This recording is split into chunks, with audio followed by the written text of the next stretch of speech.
안녕하세요. 의료TV 정형외과 전문의 김경환입니다. 오늘은 네이버 지식인을 통해 질문해 주셨던 내용 중에 등 양쪽 갈비뼈 부근 통증과 자려고 반드시 누웠을 때 허리까지 더 아파져서 고생하셨던 분의 사연에 대해 답변한 내용을 보다 더 자세히 풀어보도록 하겠습니다.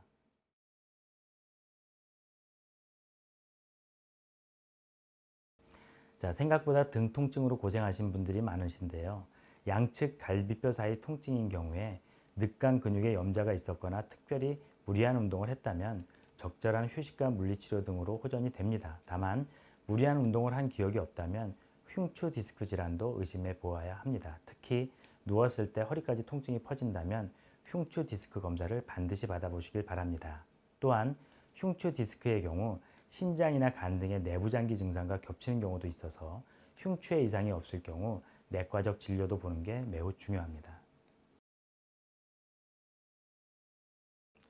자, 그렇다면 흉추 디스크란 무엇일까요? 12개의 뼈로 이루어진 흉추는 가슴 부분을 구성하며 목뼈와 허리뼈 사이에 있는 척추를 말합니다. 요추, 경추와 다르게 추간판 탈출증 환자가 많지 않아 생소하게 여기는 부분들이 많으실 텐데 목과 허리와 마찬가지로 흔히 흉추 디스크로 불리나 정식 명칭은 흉추 추간판 탈출증입니다. 추간판 탈출증, 디스크는 경추에서 요추 및 천추까지 모든 레벨에서 생길 수 있습니다.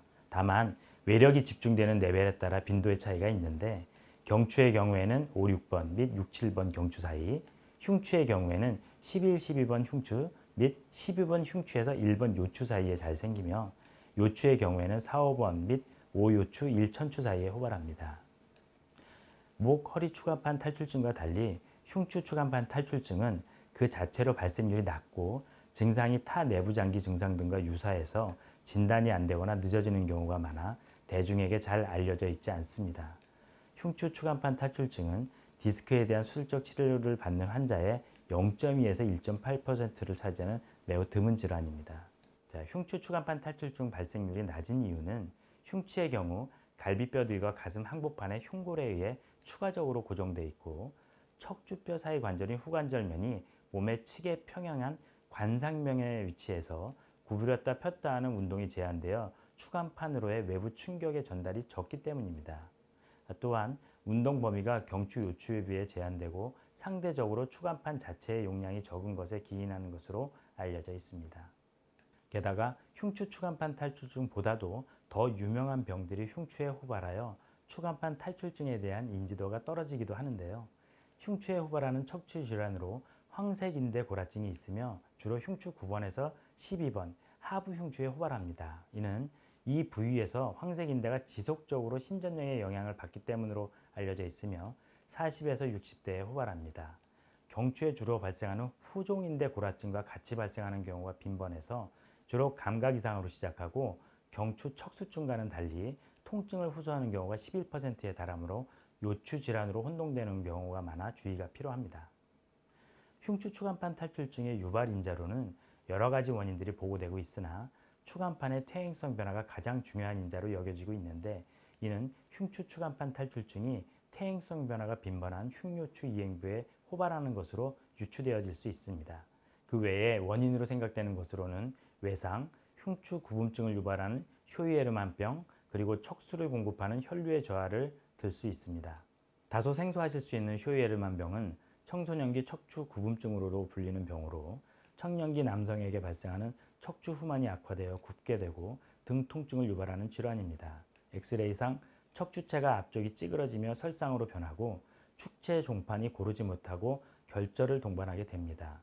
원인은 척추뼈의 선천성 내연골 고라장애, 즉 뼈 형성 시기의 발달의 문제로 발생하는 것으로 알려져 있습니다. 흉추 추간판 탈출증은 많은 환자에서 증상이 없는 경우가 많아 정확한 발생률은 알려져 있지 않으나 대부분 30에서 50대에 발생하며 대부분 성비가 비슷하긴 하지만 일부 연구에서는 남성 발생률이 조금 높은 것으로 보고되고 있습니다. 흔히들 운동선수에게서 많이 생긴다고 알고 계신데 척추의 반복적인 외력과 외상의 기회가 높은 점에서 운동선수에서 호발할 것으로 생각할 수 있지만 통계적으로 의의한 보고는 없습니다. 흉추 추간판 탈출증의 증상은 환자마다 차이가 많은데 병변의 위치, 탈출 디스크의 크기, 혈관 압박의 정도, 척추관의 크기, 그리고 척수 상태에 따라 다르게 나타납니다. 증상은 역동적이고 진행성인데 괴괄적으로 보면 초기에 흉추부 통증을 호소하고 이후 감각저하, 하지 위압감에 마지막에는 대소변 장애를 보입니다. 자, 정리해보면 흉추 추간판 탈출증은 흔치 않은 질환으로 증상이 모호하여 진단과 치료가 늦어지는 경우가 많으므로 등 통증과 회음부 감각 저하, 하지 위약이나 보행 장애가 있을 경우 의심해 봐야 합니다. 흉통, 옆구리 통증, 서해부 통증 등 다른 과 문제로 오인하는 경우가 많으므로 치료에 반응이 별로 없는 경우에는 흉추 추간판 탈출증을 염두에 두어야 합니다. 즉, 척추 통증이 있으면서 증상이 애매할 경우나 다른 내부 장기 이상으로 치료를 받았음에도 호전이 미미할 경우에는 흉추 디스크, 즉 흉추 추간판 탈출증을 꼭 생각해 봐야 합니다. 오늘 준비한 것은 여기까지입니다. 모쪼록 잘 유념하셔서 흉추 추간판 질환이 있었을 때 미리 조기에 진단할 수 있길 바랍니다. 구독과 관심 늘 감사드리며 늘 건강하세요.